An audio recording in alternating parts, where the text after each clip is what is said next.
Hello student, I am Dr. Vibha Srivastava from SRMCM Lucknow. Today I am taking our lecture, my lecture 7, the instrumentation and measurement. Today's topic is instrument calibration. Today I will cover these three methods: comparison method, digital multimeter method and the standard instrument with and calibration of instrument. So, here you can consider the terms is calibration. Calibration is why required. First we ask the why required the calibration. In present scenario, all we are dependent on the machineries, instruments, sensors, equipments. तो जो भी हम उस पर dependent होते जा रहे हैं, तो हमें क्या करना है कि जो भी हम मेज़र करते हैं किसी भी यूनिट से, किसी भी डिवाइस से, तो वो हमारा एक्यूरेट होना चाहिए. हम एक्यूरेसी कैसे मेज़र करेंगे या हम कैसे मानेंगे कि ये सही है या गलत है. तो उसको करने के लिए हमें जो भी एक calibration is indirectly reliability factor also. हम अगर मेरा इंस्ट्रूमेंट कैलिब्रेटेड है तो हम उस इंस्ट्रूमेंट पे ज़्यादा रिलायबल करेंगे, या कोई इक्विपमेंट हमारा कैलिब्रेटेड है तो उस पर ज़्यादा रिलायबल करेंगे. इसलिए calibration is a very important parameter for the instruments, all type of instrument, or analog or digital or any other instrument, advanced, they all require the calibration. So, calibration is the indirect parameter of the reliability also. So, as you have seen, there is the introduction of calibration. All measuring instruments provide the user with a quantitative measurement. Every instrument has at least one input and one output. कोई ऐसा instrument नहीं जिसमें सिर्फ input देते हैं, output नहीं लेते हैं, या सिर्फ आउटपुट लेते रहते हैं, इनपुट नहीं देते. तो every instrument have one input and one output. Means that check the edges. If you want the input, you are giving here, this is the input and this is your output. अब आपने input तो दे दिया, आप कैसे check करेंगे कि हमारा ये आउटपुट वही आ रहा है जो मैंने इनपुट दिया, ये उसके अकॉर्डिंग जो आ रहा है. तो वो हमें पूरी रेंज, जब भी हम जितनी बार भी उससे मेजर करते हैं 1 टाइम से लेके n टाइम तक, तो हमारी रीडिंग तो वही आनी चाहिए, जो हमें इनपुट दे रहे हैं वही हमारा आउटपुट होना चाहिए. There is mention every instrument means to check and adjust if necessary respond to, so the output accordingly correspond the input throughout this. पूरी भी रेंज, किसी भी रेंज में हम अगर हमारा 0 to 100 वोल्ट है, तो ये नहीं है कि हमारा 0 वोल्ट पे तो रीडिंग सही आएगी और 50 वोल्ट तक that is reading is okay, लेकिन जैसे ही वो हमारा 70 वोल्ट आता है तो हमारी रीडिंग गलत है. तो ये नहीं हो सकता. तो this line is the specified range, the output accordingly to corresponded to its input throughout the specific range. तो ये हमें चाहिए कि हमारे पूरे उस पर हमारा जैसा भी है वो हमारा मेजरमेंट पूरा, चाहे 0 वोल्ट पे करें या 0 रेंज पे करें या इस पूरे फुल रेंज पे करें, तो हमारी रीडिंग में कोई चेंज नहीं होना चाहिए. तो प्रोसेस ऑफ कैलिब्रेशन, तो अब अगर हम करते हैं, अगर कहीं गलत होता है तो हमारा क्या होता है, through the process of calibration adjustment made to piece of device to ensure that perform expected to the delivered predictable accurate, जो हमारी रीडिंग है उसको एक्यूरेटली मेज़र करें और उसका रिजल्ट हमारा जो भी हमारी क्वालिटी स्टैंडर्ड है, जो उसके अकॉर्डिंग जो भी हम एरर प्लस माइनस हमारी इंस्ट्रूमेंट की रहती है उसको कंसिडर करते हैं, तो वो हमारा क्या होता है कि कैलिब्रेशन सही. अगर हमारी 70 वोल्ट पे रीडिंग हमारी 72 वोल्ट आ रही है, दैट मीन्स हमारा ये इंस्ट्रूमेंट कैलिब्रेटेड नहीं है. तो जो भी हमारी टॉलरेंस आती है उसको हम एडजस्ट करते हैं. इसलिए एडजस्टमेंट ड्यूरिंग द कैलिब्रेशन, हम जब भी कैलिब्रेशन करते हैं, अगर हमारा कैलिब्रेशन वो आउट होता है किसी भी इक्विपमेंट का या किसी भी इंस्ट्रूमेंट का, तो हम वहाँ पे क्या करते हैं, उस इंस्ट्रूमेंट को कैलिब्रेट करते हैं. तो ठीक है, तो this is the purpose of calibration. Now what is calibration? The calibration is the procedure for determining the correct values of measurement by comparison with standard ones.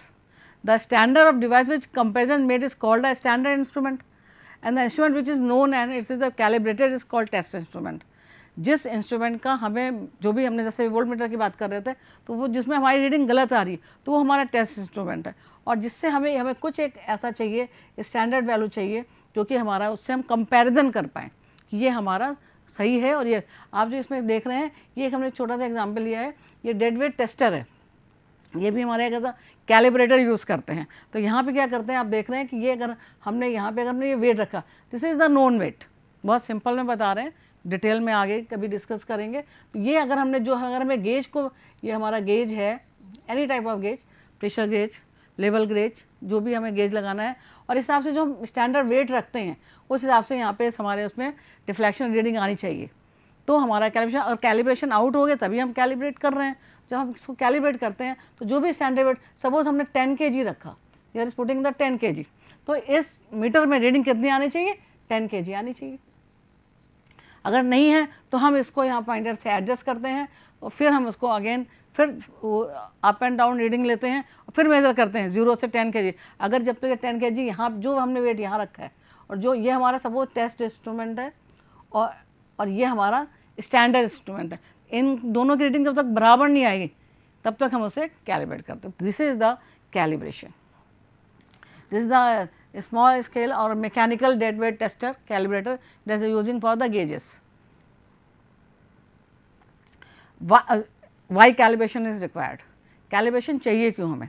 जैसे आपसे स्टार्टिंग में भी कहा था कि हमारा सारी चीज़ें हम मशीन पे डिपेंडेंट होते जा रहे हैं, चाहे वो डिजिटल मशीन हो या आपकी एनालॉग मशीन हो या कोई स्मार्ट मशीन हो, हमें ये पता होना चाहिए कि उसकी रिलायबिलिटी है कि नहीं, they are using this thing, this is reliable और नॉट। तो क्या अगर जैसे आप मार्क लेते हैं कि this is the standard mark, ये ISO मार्क्स है, तो आपको विश्वास है कि ISO है तो ये सही होगा। तो वैसे ही हमारा अगर ये इंस्ट्रूमेंट में ये है कि अगर ये कैलिब्रेटेड है, आपके पास कैलिब्रेशन का सर्टिफिकेट है, तो आप कहेंगे ये जो रीडिंग हमारी आ रही है वो सही है। ये छोटे स्केल में इतना फ़र्क नहीं पड़ता, जहाँ पे हमारा ऑटोमेशन चल रहा है, कॉन्टीन्यूस वर्क चल रहा है या रिसर्च वर्क चल रहा है, वहाँ पे तो बहुत इंपॉर्टेंट कि हम खुद तो पहले सेटिस्फाइड हों this instrument is okay, this is right और रॉन्ग। तो ये करने के लिए हमारे पास ये हमने कुछ एग्जांपल्स लिए हुए हैं कि calibration always done with new instrument. क्यों? क्योंकि हम जो नया इंस्ट्रूमेंट लेते हैं वो अपने अकॉर्डिंग डिसाइड करते हैं। अगर हम फ्लो मेजरमेंट कर रहे हैं तो हमें अलग गेज चाहिए। गेज की बात करें क्योंकि आपको मैंने टेस्ट गेज का एग्जांपल दिया है, अगर हम उसी गेज से लेवल लगाएंगे तो वहाँ पे हमें लेवल गेज चाहिए। गेज है, चाहे प्रेशर गेज है, लेवल गेज है, टेम्परेचर गेज है, छोटा सा एग्जांपल ले रहे हैं। तो गेज तो हमारे तीनों पैरामीटर अलग मेज़र कर रहे हैं, तो हम एक ही इंस्ट्रूमेंट से तीनों पैरामीटर तो मेज़र नहीं कर सकते। जब हम कोई नया गेज लेते हैं तो उसे पहले कैलिब्रेट करते हैं अकॉर्डिंग टू रिक्वायरमेंट।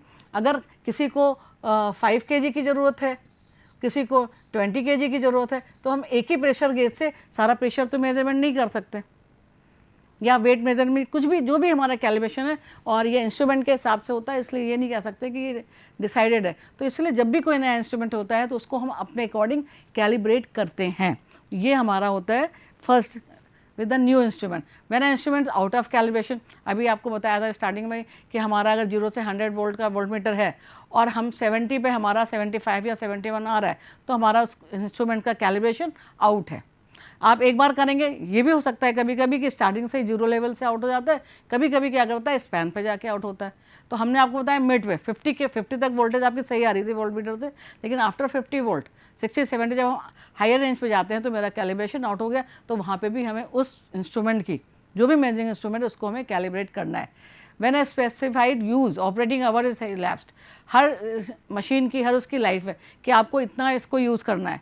अब आपने एक इंस्ट्रूमेंट, एक गेज लगा दिया, ये गेज का एग्जांपल चल रहे हैं, आपने एक गेज लगा दिया और उसे 5 ईयर तक आप उम्मीद करेंगे कि हम वही रीडिंग मेजर करते रहें, कोई उसमें गलतियाँ नहीं होंगी। बहुत से फैक्टर्स होते हैं, अभी आगे जब हम डिस्कस करेंगे क्या हमारा एडवांटेज डिसएडवांटेज है, वहाँ पे आपको बताएंगे कि हमारा कैलिब्रेशन कायदे से अकॉर्डिंग टू रूल टू हमें मैक्सिमम 1 ईयर में फिर से रिकैलिब्रेट कर लेना चाहिए अपने इंस्ट्रूमेंट को। तो ये नहीं कि हम वेट करें कि वो जब आउट हो जाएगा तब हम उसको कैलिब्रेट करेंगे। तो बहुत सी जगह हमारी फाइनेंशियल लिमिटेशंस होती हैं, तो वहाँ पे हम लोग थोड़ा अवॉइड करते हैं, लेकिन अकॉर्डिंग टू रूल आपको जनरली कर लेना चाहिए। और अगर बायोमेडिकल फील्ड की बात करेंगे हम, तो बायोमेडिकल में तो ऑटो कैलिब्रेशन दिया गया, क्योंकि her man to man differ करती है वैल्यूज़, और बहुत ही क्रिटिकल वैल्यू हम वेट करें कैलिब्रेट करें आफ्टर 1 ईयर, तो आप सोच सकते हैं मेडिकल लाइन में तो ये पॉसिबल नहीं है। They can generate the auto calibration. Auto calibration वो आपको एक मैन पे उसने लगाया, फिर सेकंड पे लगाया, तो वो रीसेट हो गया, अपने आप ऑटो कैलिब्रेट कर लेता है अकॉर्डिंग टू दैट पर्सन, जो उसकी रिक्वायरमेंट है। तो we can't wait for the हम स्पेसिफिक एरिया कि वो उसका टाइम ओवर हो तब हम उसे कैलिब्रेट करें। When ever observation appear questionable, जब हमें कभी डाउट होता है कि नहीं, जैसे आप अभी देखा है कि वेइंग ब्रिज होते हैं, आज आप you have seen the electronic weighing system in the all malls, तो अगर आपको लगता है कि ये वेइंग गलत है, आपने 5 kg का सामान लिया, 2 kg लिया और वो आपको ज़्यादा बता रहा है कम बता रहा है, तो आप उस पर क्वेश्चन करेंगे कि भाई ये आपका मशीन सही है, तो वहाँ पे भी वो कहेगा भाई हम कैलिब्रेट करके आपको हम एक स्टैंडर्ड वैल्यू से करके दिखा दे रहे हैं, नाउ मशीन इज़ ओके। तो वहाँ पे भी हमें कैलिब्रेशन की ज़रूरत पड़ती है। सडन चेंज इन वेदर, क्योंकि इंस्ट्रूमेंट है हमारे बहुत सी हर जगह लगते हैं, कहीं पे टेम्परेचर हाई होता है, कहीं पे आपका प्रेशर हाई होता है, कहीं पे एनवायरमेंटल इफेक्ट होते हैं, तो उसकी वजह से हमारा कैलिब्रेशन चेंज हो जाता है। तो वो भी हम सडनली, जैसे अभी बारिश का मौसम हो रहा है या किसी का मौसम आता है, तो अगर आपने बाहर कोई लगाया हुआ है तो वो चेंज हो सकता है due to water, due to corrosion, due to dust, due to humidity. तो उस स्टेज में भी हम क्या करते हैं कि सडनली इसको वहाँ पे कैलिब्रेशन हमें सेटिस्फाइड करना। क्या बोला, रिलायबिलिटी। अगर हमें कहीं पे लगता है कि ये this is non reliable, then I will be calibrate. बिल्कुल किसी हेजिटेशन के हमें उस चीज़ को कैलिब्रेट करना ही चाहिए। When a specific time period is lapsed, भाई सब चीज़ के लिमिट, जैसे मैंने आपसे कहा ना कि एटलीस्ट 1 ईयर, कुछ इक्विपमेंट्स हैं जो हमारे ये होता है कि हम 1 साल में उसे चेक करना चाहिए कि हाँ कैलिब्रेशन इज़ ओके, कहीं ख़त्म तो नहीं हो गया, तो हमें वो एक डेडलाइन है। और अगर आप और एक्यूरेसी की बात करेंगे और स्टैंडर्ड इंस्ट्रूमेंट की बात करेंगे तो आप 1 मंथ भी कर सकते हैं। ये डिपेंड करता है यूज़ पे, जैसा जहाँ पे जिसका। मैंने आपको ना मेडिकल लाइन में हम वेट नहीं करेंगे कि हम 1 साल के बाद उसे कैलिब्रेट करेंगे।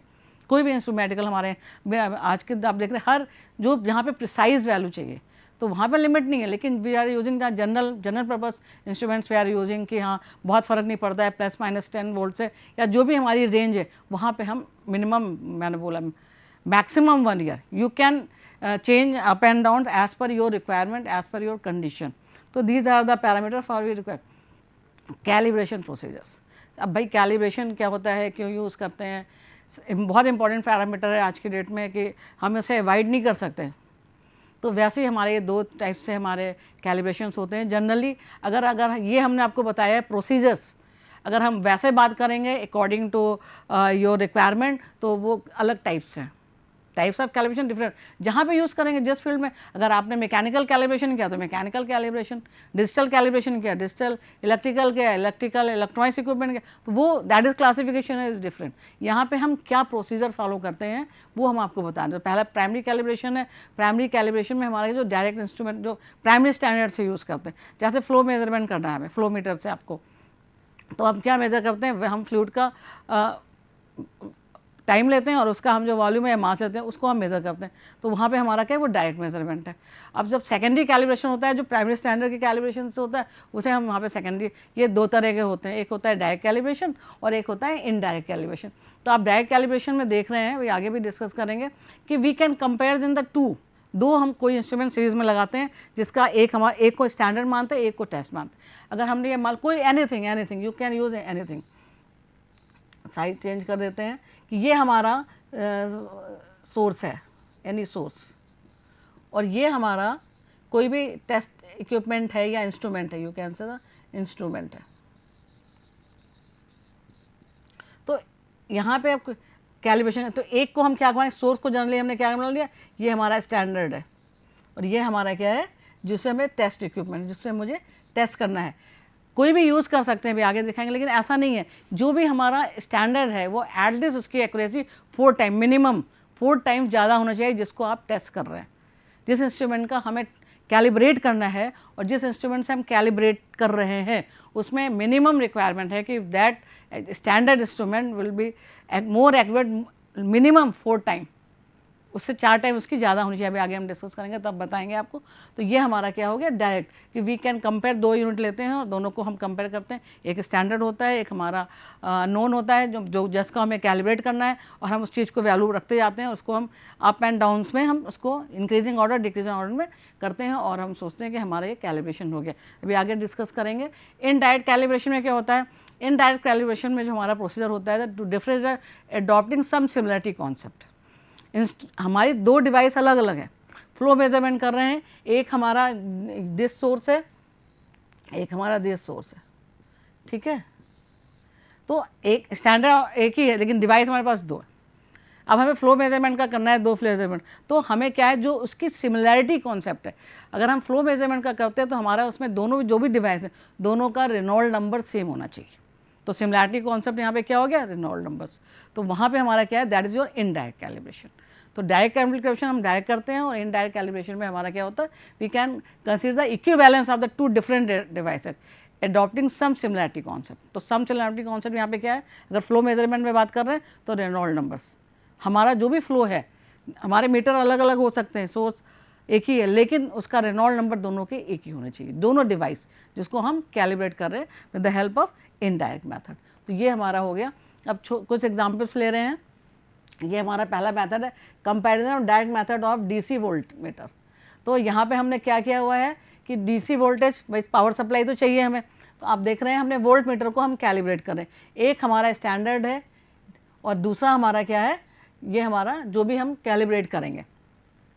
अब यहाँ पे करते क्या है कि पावर सप्लाई, वोल्ट मीटर है तो डीसी पावर सप्लाई है, तो दो इंस्ट्रूमेंट हमने लिया। This is the comparison method we are using, दोनों हमने क्या लगा रखे हैं। अब हमने सपोज यहाँ पे जीरो रीडिंग की, ये हमारा पहले तो अभी आगे जीरो हमने यहाँ पे वेट किया, तो यहाँ पे भी जीरो होना चाहिए। तो अगर जीरो है तो आप कहेंगे कैलिब्रेशन तो आउट नहीं है, आई एम राइट। लेकिन जब आप यहाँ से इसको मैक्सिमम स्पैन तक ले जाएंगे, सपोज ये 50 है, बीच में एक दो रीडिंग आपकी आगे सही रहेंगे, यहाँ पे आके आपकी ये 49 आ रहा है, ऑब्लिक 51 आ रहा है। अभी इसके पहले भी डिस्कस किया था। तो मे भी समटाइम्स क्या होता है, जब हम जीरो पे करते हैं तो दोनों हमारे जो मीटर हैं वो जीरो डिफ्लेक्शन दिखा रहे हैं, लेकिन जैसे जैसे हम रेंज बढ़ाते जाते हैं हमारा ये चेंज होता जाता है। 50 पर हो, कभी कभी तो ये यहाँ भी हमेशा होना चाहिए, इंक्रीजिंग ऑर्डर में भी होना चाहिए और डिक्रीजिंग ऑर्डर में भी हमारा चलना चाहिए। Both condition, we can increasing order and then we can decreasing order. तो जब हम यहाँ पे अगर हमने 5 वोल्ट दिया है तो दोनों में हमारा 5 वोल्ट होना चाहिए। तो कैलिब्रेशन क्या है, कैलिब्रेशन ये है कि जो इस मीटर का कैलिब्रेशन अगर आउट है, तो अगर हम यहाँ पे 5 वोल्ट देंगे तो यहाँ पे 5 वोल्ट नहीं होगा, it will be 6 volt, it will be 6 volt और 7 वोल्ट और 10 वोल्ट। तो हम उसको क्या करते हैं, उसको एडजस्ट करते हैं, कहाँ पे लाते हैं, इस 5 वोल्ट पे, इस 5 वोल्ट पे लेके उसको मारते हैं, तो दोनों की रीडिंग हमारी बराबर हो। एक बार में नहीं होता, this not complete single time, it will repeat multiple time. तो अगर हमारी 5 है तो 5 का स्पैन लेंगे, 5 फिर 10 15 20 इस तरह से हम इसकी रीडिंग लेते जाते हैं और इसको देखते जाते हैं। अगर ये हो गया, this is the simplest comparison method. चाहे वो आगे ये वोल्ट मीटर का हो गया, ऐसे ही आपका अमीटर का हो जाएगा। तो अमीटर में भी ये डीसी की बात कर रहे हैं भी, क्योंकि पहले मैंने डीसी इंस्ट्रूमेंट बताया था। तो डीसी इंस्ट्रूमेंट में देख रहे हैं कि यहाँ पे भी सेम, बस यहाँ पे वहाँ पे हमने पहले में वोल्ट मीटर लगाया था स्टैंडर्ड, और जिसको टेस्ट करना है यहाँ पे हमने क्या किया, सीरीज़ में लगाया है। सीरीज़ में क्योंकि वन जो हमारा यहाँ पे we are using current limiting resistor. अगर यहाँ पे डीसी पावर सप्लाई हमारी अगर उसी रेंज में है, करंट लेवल को कंट्रोल करती है, तो हमें इसकी ज़रूरत नहीं पड़ेगी, ये हमें नहीं लगाना पड़ता है जो हमारा ये है, अदरवाइज़ हम इसको लगाते हैं। ठीक है, तो ये हमें अगर हमने मेंशन भी किया है यहाँ पे कि डीसी पावर सप्लाई अगर हमारी करंट लेवल कंट्रोल है दिस वन, तो ये आपको इस लिमिटिंग रजिस्टर की ज़रूरत नहीं है। लेकिन क्योंकि हम मान के चलते हैं कि नहीं रहता है अक्सर, इसलिए हमें यहाँ पे ये लगाना पड़ा है। सेम वैसे ही मेथड है, कंपैरिजन मेथड है। हमने क्या किया है, एक स्टैंडर्ड मीटर लिया हुआ है और एक हमने जब यहाँ से जो हमारी पावर सप्लाई जो वोल्टेज ड्रॉप हो रहा है, जो इस पर भी होगा वही रीडिंग इस पर और उस पर आनी चाहिए, नहीं होती है, हम उसको एडजस्ट करते हैं, फिर हम उससे रीडिंग लेते हैं इंक्रीजिंग ऑर्डर में, और जब तक ये कैलिब्रेट नहीं हुआ, जब तक ये दोनों इंस्ट्रूमेंट, स्टैंडर्ड इंस्ट्रूमेंट और आपका जो भी कैलिब्रेटेड इंस्ट्रूमेंट है जिसको हम टेस्ट कर रहे हैं, उन दोनों की रीडिंग जब तक हमारी हर अपर एंड लोअर साइड में बराबर नहीं, तब तक हम उसे कैलिब्रेट करते रहते हैं। तब तक हम उसे कैलिब्रेशन का सर्टिफिकेट नहीं दे सकते, जब तक कि दोनों स्टैंडर्ड एमीटर या वोल्ट मीटर जो भी लेते हैं, वे आगे और देखेंगे, सारे इंस्ट्रूमेंट का करते हैं। कोई भी आज की डेट में ऐसी डिवाइस नहीं जिसे हम कैलिब्रेट ना करते हो, हर लेवल पे है। अब उसकी रिक्वायरमेंट कैसी होती है ये डिपेंड करता है आपके उस अलग। अब अमीटर हो गया, वोल्ट मीटर हो गया, अब आप देख रहे हैं calibration of AC volt meter and meter. इसे हम कभी, अब एसी में क्या है, वहाँ बिल्कुल सेम है जो कंपैरिजन में आपको डीसी बताया, there is the difference between only the power supply, we are using the power supply as the AC. 60 hertz पे लिखा है, 50 हर्ट्ज पे भी यूज़ करते हैं। बाकी सेम है कि स्टैंडर्ड एसी वोल्ट मीटर लेते हैं, स्टैंडर्ड जो भी कैलिब्रेट का कंपैरिजन मैथड सेम है। जब तक हम कंपैरिजन करते रहते हैं, जब तक कि दोनों मीटर की रीडिंग हमारी हर वैल्यू पे, चाहे वो जीरो लेवल हो, मिनिमम वैल्यू हो या मैक्सिमम वैल्यू हो, सेम नहीं हो जाती है, तब तक हम उसे कैलिब्रेट करते रहते हैं। जनरली ये आ जाती है, अभी आगे हम डिस्कस करके एक चार्ट बना के भी आपको दिखाएंगे कि कैसे हमारा हम कितने, वैसे तो आप 1 से 0 से भी कर सकते हैं, 0 से मैक्सिमम तक कर सकते हैं, लेकिन इंडस्ट्री में कितना यूज़ होता है, दे हैव सम स्टैंडर्ड्स, उस हिसाब से हम करते हैं, क्योंकि इट विल टेक टाइम, बहुत ज़्यादा टाइम हम नहीं उस पर ले सकते कि हम अभी आता है वॉट मीटर कैलिब्रेशन। ये थोड़ा सा डिफरेंट दिख रहा है आपको डायग्राम, इसमें कुछ नहीं, जो आपको अभी हमने एमीटर कैलिब्रेशन और वोल्ट मीटर कैलिब्रेशन बताया सेम वही है, यहाँ पे दोनों को कॉम्बिनेशन ले लिया, क्योंकि power is equal to V into I, voltage into current. तो यहाँ पे यही दिखा रहे हैं आपको कि हमने we can consider DC power supply जो अमीटर में किया था, this is the standard ammeter, this is the standard volt meter, दोनों हमारे स्टैंडर्ड होने चाहिए। यहाँ पे हम वोल्ट मीटर अमीटर को नहीं टेस्ट कर रहे हैं, we can consider as the watt meter calibration, ठीक है। तो वॉट मीटर, तो यहाँ पे हमने करंट कॉइल लगाई है और यहाँ पे हमने वोल्टेज कॉइल लगाई है। जब हम इस पर रीडिंग पास करते हैं, जब हमारी वोल्ट मीटर रीडिंग आती है, तो हम यहाँ पे क्या करते हैं, दोनों हमारे जो स्टैंडर्ड वैल्यू, जो यहाँ पे करंट आएगी उसी के अकॉर्डिंग हमारे यहाँ पे वोल्टेज आएगी, तो P इज इक्वल टू हमारा होता है VI। तो हमें क्या है, प्रिसाइज वैल्यू मिलती है V और I की, जिसको हम कन्वर्ट करते हैं पावर में। तो वॉट मीटर से हम क्या करते हैं, पावर मेजरमेंट करते हैं। डिफरेंट दिख रहा है, लेकिन अगर आप देखेंगे तो यहाँ पे फर्स्ट पोर्शन जो है ये आपका मीटर कैलिब्रेशन है, और सेकंड पोर्शन आपका क्या है, वोल्ट मीटर कैलिब्रेशन। अगर ये दोनों कैलिब्रेटेड हैं तो वॉट मीटर आपका कैलिब्रेटेड सही होगा। तो consider the precise value of the power. इसमें इंपॉर्टेंट यहाँ पे ये है कि हम रेंज के बियॉन्ड ना जाए, ऐसा भी नहीं कई बार करते रहेंगे तो इससे हीट डेवलप होती है, और हमारा जो स्टैंडर्ड एमीटर होता है या स्टैंडर्ड वोल्ट मीटर होता है, स्टैंडर्ड डिवाइस होती है, वो आउट ऑफ रेंज चला जाता है। तो वी कैन कंसिडर दिस कि ये नहीं कि हम 10 टाइम्स 100 टाइम्स 50 टाइम्स लगातार करते ही जा रहे हैं। जनरली क्या होता है, जब आपका कैलिब्रेशन अगर पूरा आउट हो जाए तो वो तो इंस्ट्रूमेंट बेकार हो जाता है। हम कंसिडर करते हैं एक रेंज तक, कि हम उसको 2 या 3 बार इंक्रीजिंग और डिक्रीजिंग ऑर्डर में करते हैं, अगर आ रहा है तभी हम उसे कैलिब्रेट करते हैं। अक्सर ये होता है कि अगर इसमें अगर मीटर है, आपका स्टैंडर्ड मीटर लगा हुआ है और वोल्ट मीटर है, हम बार बार रेंज को बहुत फ्लैक्चुअली चेंज कर रहे हैं, कॉन्टिन्यूस चेंज कर रहे हैं, फिर देख रहे हैं, फिर उसे छोड़ दे रहे हैं, तो वे हमारे रीडिंग सही नहीं आएगी। तो इसमें से कोई भी एक अमीटर या वोल्ट मीटर हमारा ख़राब हो जाएगा। अगर मीटर नहीं ख़राब होगा तो हमारी कॉइल्स में डैमेज हो सकती है, क्योंकि हीटिंग आ रही है, हीटिंग इफेक्ट की वजह से। तो हमें ऐसा नहीं करना है कि बार बार इस तरह से करें जिससे कि हमारा पूरा इंस्ट्रूमेंट ही डैमेज, फिर वहाँ पे जब अगर कोई सिस्टम डैमेज हो, कॉइल आपकी ख़राब हो गई, फिर हम ऐसे इंस्ट्रूमेंट नहीं कर सकते हैं। तो ये हमारा डिजिटल मल्टीमीटर का है थोड़ा।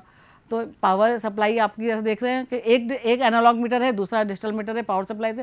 तो इस एनालॉग को भी हम इस डिजिटल मल्टीमीटर, यहाँ पे एक्यूरेसी कितनी होती है, एनालॉग की ±2% होती है, और डिजिटल की जो नॉर्मल होता है 0.6% होती है, मतलब +1 deviation rating.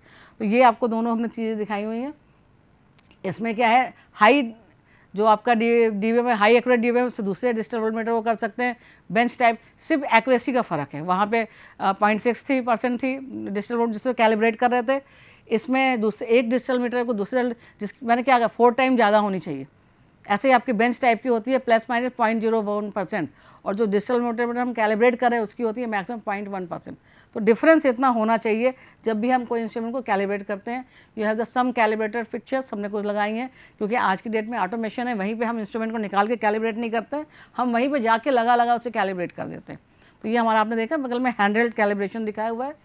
Advantage of calibration बहुत है, longer instrument life, increase safety, more significant saving, straight forward certification. अगर आपके पास सर्टिफिकेट है कैलिब्रेशन का तो आपको कुछ वो नहीं करना है। This is the very important point, last one, straightforward certification. अगर you have a certification of your meter, आपको कुछ भी नहीं करना है, आपको आंख बंद कर हाँ ये है, द रीडिंग इज़ ओके।